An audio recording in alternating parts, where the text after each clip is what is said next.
welcome to a new video from the Football Stop. It's Steve, your host today, and I'm going to be talking through some of your questions actually that you've submitted over the last 24 hours. So thanks everyone for getting in touch. I'll do my best to go through as many as possible, but hopefully if I don't answer your questions today, we can do it on another episode as well. So keep an eye out. First of all, if you haven't seen the channel before, welcome. Please hit that subscribe so you see when new videos come out. If you have visited before, thanks for returning. Please remember to hit that like, hit that thumbs up. That'd be really appreciated. So let's get started. The first question today comes from Greg Tidanian. I apologise if I say these wrong, but I'll do my best to shout everyone out. Greg Tidanian. Steve, what are your thoughts on the 2019 Premier League Prism set? Really good question. Thanks for kicking that off today. So first thoughts are that it's obviously a significant set. It's the first time that Panini have had the license to do Premiership soccer cards, which is really important.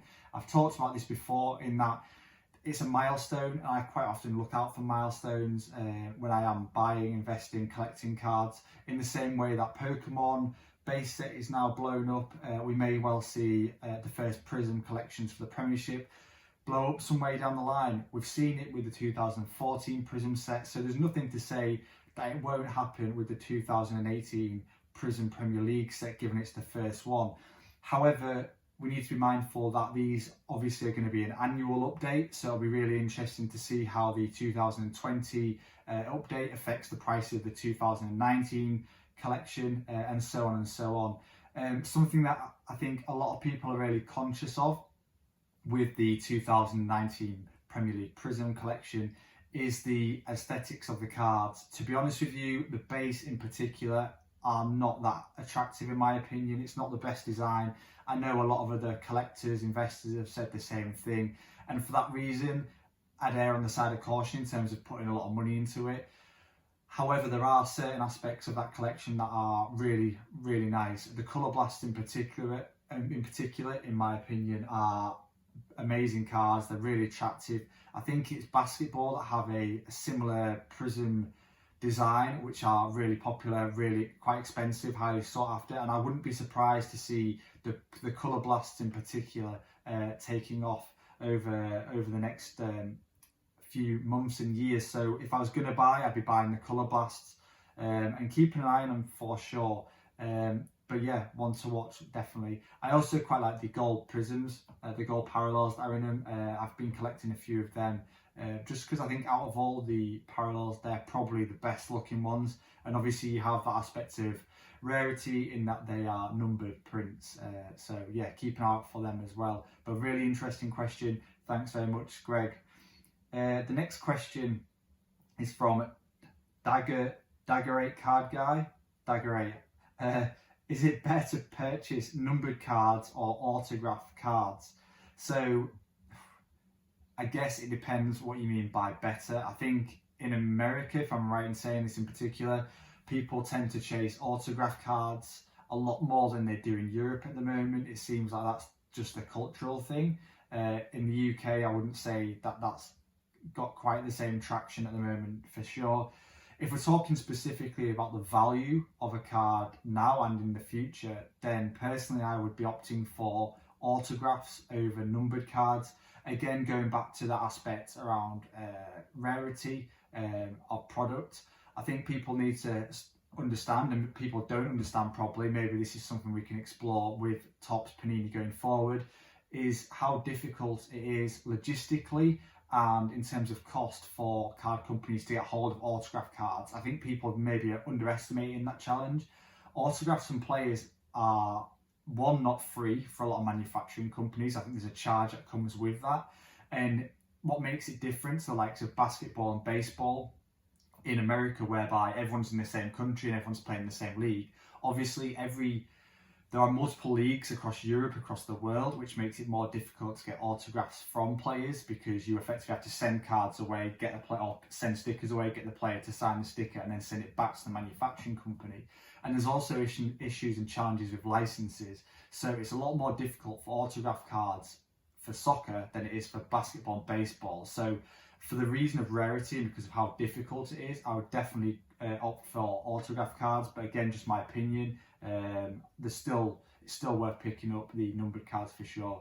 But great question, thanks for that. The next question is from Panini 1973. What's up, Panini 1973? What did you make of Kai Havertz's opening game? Is the EPL, that's the Premier League obviously, just a more challenging league? So for those that aren't aware, Kai Havertz is a German attacking midfielder. He played at Leverkusen in the German Bundesliga, and in the last week he transferred to Chelsea in the Premiership. He made his debut on Monday night against Brighton, and let's be frank, didn't have the best game. In the UK, he's being criticised quite highly, which I think is a little bit unfair. The media have kind of got on his back straight away. A few big name pundits as well have criticised Havertz, saying that he just didn't look like he cared. I agree, he was distinctly average. I think what people are underestimating is Brighton, to be honest with you. Brighton are not an easy team to go and play, and I think this is where that level of understanding, particularly from people in America talking about soccer at the moment, is maybe not quite there. Brighton came a few years ago, but they are a really physical, a really combative and difficult team to break down and to play against, and to be making your debut against Brighton is probably not one you want to be making. I think, to be honest, it was a bit of a strange transfer for Chelsea to make, and part of me thinks they did it just to stop Liverpool, Manchester United, Man City signing Havertz, because he would probably play better for them than he would Chelsea. I mean, ultimately, I posted about this the other day on someone else's account. I said, Chelsea didn't need him. Chelsea already have the likes of Mason Mount, who can play in that very similar position. So I do kind of struggle to see how they're going to fit Havertz into that team. I also think Timo Werner is not an out-and-out centre forward. So Lampard has a huge array of attacking players such as Havertz at his disposal. What they don't have is that defensive unit. There's talks of Kante leaving, which would be massive, because for me, he holds Chelsea together defensively. But yeah, to answer your question, I thought he was really poor. I've said before, I think the Premiership is one of the most challenging physical leagues in the world. It's different from the Bundesliga slightly in that respect. But I still think Havertz will be a success, and I think everyone needs to give him a chance. He's playing Liverpool today, I think, as I film this in a few hours, so it doesn't get any easier. But yeah, I think it just shows how quickly people are looking to move on soccer cards at the moment. People are just basing their purchases on one or two performances. And actually there's so many factors, and I'm going to talk about that in another video. There's so many factors people need to think about that influence prices, investments, short-term and long-term. Is it a challenging league? For sure, but then so is La Liga, so is Bundesliga. The French league obviously has had an amazing season with the Champions League. So to be fair, I can't right now sit here and say the Premiership is the most challenging league. But good question. Next one, Nostalgia Hunter 88. What past players do you look to buy? I love questions like this because it gets me thinking about why I buy players. But ultimately, I buy what I enjoy. First and foremost, that is what I do. I buy cards I like, and I buy cards of players that I have enjoyed watching or over the years usually. So for me, it's the likes of Ronaldo, the original Ronaldo, Luis Figo, Rivaldo, Zidane. Them kind of players for me were the ones I watched as a kid growing up. So the 98-2002 World Cup in particular, the ones I remember really significantly. So I often pick them up. I also think it's about picking up players that are culturally relevant. I know Gary Vee talks and bangs on about this loads. Cultural relevance means who are those players that in 10 years time, sorry, maybe not 10, but in the next 5 to 10 years, who are the players that are going to be on the lips and in the brains, on the FIFA covers of kids that are perhaps in their teens, for example, and are going to be buying sports cards in the next decade or so. And for me, these are the players that are going to be at the 2022 and 2026, potentially 2030 World Cups. So they're the players that I look to buy at the moment, the players I think are going to be the most significant ones come them World Cups. So a bit of a mixed response there. I hope that answers your question, Nostalgia Hunter. Cheers for that. ESCC Official, how do you stay ahead in the current market? That's a really good question. It's a really deep question that needs a lot of thought. First of all, I don't think there is I think people need to realise just how young the soccer card market is at the moment. I mean, like, it is a baby. It's not even walking. It's not even talking at the moment, the soccer card market. I mean, especially for modern products. You can say for some vintage, for some older stuff, the market's been there a while with the more experienced collectors out there, but it's a baby. So to say that there are people significantly ahead, there are. Obviously, if you've got Messi, Ronaldo rookies, if you're holding Pele's, some of the really expensive stuff, then you're in a strong position. But I wouldn't say anyone's ahead. I certainly wouldn't say I'm ahead in terms of the current market. I buy what I like. I think it's about, I think to answer your question, how do you stay ahead, or how can you stay ahead? I think that's the most important thing. How can you actually get ahead? Maybe it's about understanding. It's about understanding the system. It's about understanding all the factors that are at play and how these factors are, in some cases, short term. So a lot of people at the moment, Card Hour, shout out to Card Hour, we talk about this loads. People are still basing purchases and buying on a performance. And for us, I'm going to say us because we both agree with this, for us that's just ridiculous, because performance is such a short-term thing, as has been seen by Lukaku, who saw that massive spike up before the Europa League, and we've seen it with Havertz, we've seen it with so many players. And actually it's about understanding how each factor, and there are so many factors like injuries, transfers, performance, the club you're at, the nationality you are, how close you are to international tournaments, how close you are you going to play in Champions Leagues, Europa Leagues, are you going to get relegated, getting promoted? Like, so many factors are at play here. What you do outside of soccer is a massive thing. I think to stay ahead, it's about understanding all of those, and it's about understanding which of those dynamics impacts the most. And some of them are really short, like I've touched on, others are much longer lasting. So for example, you play one game, you play really well, everyone goes and buys your cards, and the card price might go up by what, 25%, sure, whatever. But what happens if you transfer from Norwich City, for example, to Manchester United?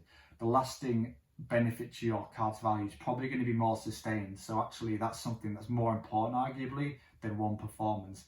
So a really good question, a really difficult question. I also think it's important to reinforce the idea of scarcity, rarity and condition, as with any card investable.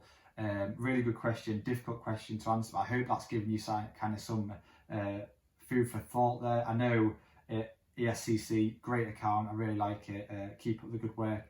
So I hope that helps. I hope that answers your question. Next up, we've got Ben_Murray. Like that. Is there a value difference between grading companies?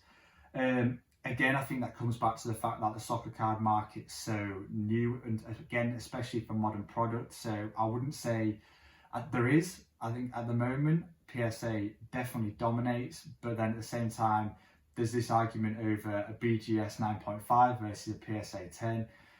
I saw someone do a story the other day on Instagram asking people what they preferred. The preference at the moment is something like 80% of people said they preferred PSA graded cards. If that's not an indication of where you should be sending your cards at the moment, I don't know what is, because that to me signifies that more people are going to be looking for PSA cards in comparison to BGS. The big point I want to make here is that this is something that's now. Like, who's to say in 5 years' time that PSA have lost all respect for whatever reason in the market, and actually everyone that's putting their money into grading with SGC aren't going to be in a better position to PSA. So I say right now you could do well with either PSA or BGS. Don't ignore SGC, for example. Really difficult question again to answer. I'd say do what you like, do what you enjoy, whichever one you prefer. Some people, for example, prefer SGC because they like the black background and they don't like the clear background that PSA gets. Whatever floats your boat. For me personally, and because of the fact that most people are opting and preferring PSA, I'll always submit to PSA. For me, they are the leaders in the market. They're the most respected in the market, and that's why I'd go for them. So yeah, thanks for the question. I'm flying through these, I'm conscious of time. Next one, Jane Morg cards. What do I think is the most underrated rookie card or sticker, say pre-2000s? Wow. there's so many out there. There are so many out there. If you're saying pre-2000s, the likelihood is probably going to be, it's definitely going to be someone that's obviously not playing the game anymore. So I'd be looking for those players that have legendary status, if you like, have achieved a lot in their careers. I'd also be thinking about who those players are that are going to stay relevant for other reasons. So they need to have people's attention still. Ultimately, if you are a player that's maybe not going to be in people's on the TV anymore, or whatever format, getting people's attention, maybe it's not the best rookie investment from pre-2000. I'd have to say, to be fair, there's one person I can pick out here. It's David Beckham. Like, for me, I know here you're saying underrated, and there's an argument that he is not underrated, but at the same time, the value at which you can still pick up David Beckham rookies, and there's a whole new argument now about what his rookie is. I think the guy's had an incredible football career, soccer career. He's known globally, and the fact now he has such a presence with Inter Miami in America, and the growing presence of soccer in America. For me, it's David Beckham. I know the price of his rookies isn't cheap, so if you were looking for an answer that was like a $20 pickup, this isn't probably what you want to hear. But for me, the answer to that is David Beckham, because he's going to be culturally relevant for a long period of time, and you can almost guarantee that over the next 25 years, he's still going to be in people's minds. He's still going to be relevant. He's still going to be on the TV. He's influencing soccer through America. So yeah, David Beckham for me is the most underrated rookie card, or sticker. It is actually a sticker, if I've been technical, say pre-2000. The final question, Henrik Schuster 101. Thanks for the question, Henrik. What is your favourite card or sticker? I'll answer this in two ways. So my favourite card that I actually own, ironically, is this. So I hope everyone can see that. That is a 2002 original Ronaldo card from the Korea-Japan World Cup, Panini World Cup card collection. It cost me £4 before everyone went crazy. The reason I like this card, and the reason it's my favourite, is because I watched him again as a kid. I had this kit as a kid. I used to play in it when I played soccer, played football. So it's that nostalgic aspect of it. The fact it's a World Cup card, it's 2002 where Ronaldo had an incredible World Cup. And yeah, that's the favourite one I own. Ignoring all the ones that are worth significantly more than that, still my favourite. In the world, in terms of availability, if I could have one card right now, it would probably be the Pele Bremer. I did a post on this on Instagram if you've not heard of the Pele Bremer before. This was a gum card, if you like. It was given out in West Germany in 1958-59, I believe, and it's a picture of 17-year-old Pele at the Swedish World Cup after Brazil had just beaten Sweden in the World Cup. Pele scored, was incredible in the game at 17, and it's a picture, a snapshot of time, of Pele crying on the shoulder of the Brazilian goalkeeper. Black and white, incredible photo. The last time I saw one, it was advertised at $175,000. It sold for less than that. I don't know what price, but it didn't go for that amount, but it's still not cheap. So for me, yeah, that would be the one that if I could have any in the world, it would be that card at the moment. So thanks for asking that question. And thanks to you all. Hope everyone has enjoyed the video. Thanks again for contributing, for sending your questions, because without that, this wouldn't be a thing. So again, thanks to everyone. This is your community. It's not about me, it's about you. I'm hoping to do this again, keep this as a regular thing, so that I can just keep sharing kind of thoughts, sharing information with everybody. But yeah, thanks for listening. If you have enjoyed the video, don't forget, give it a thumbs up, hit that subscribe if you want to see more content like this. And don't forget to check us out on Instagram, at The Football Stop, on Twitter and on TikTok. And yeah, I look forward to speaking to everyone again soon. Take care.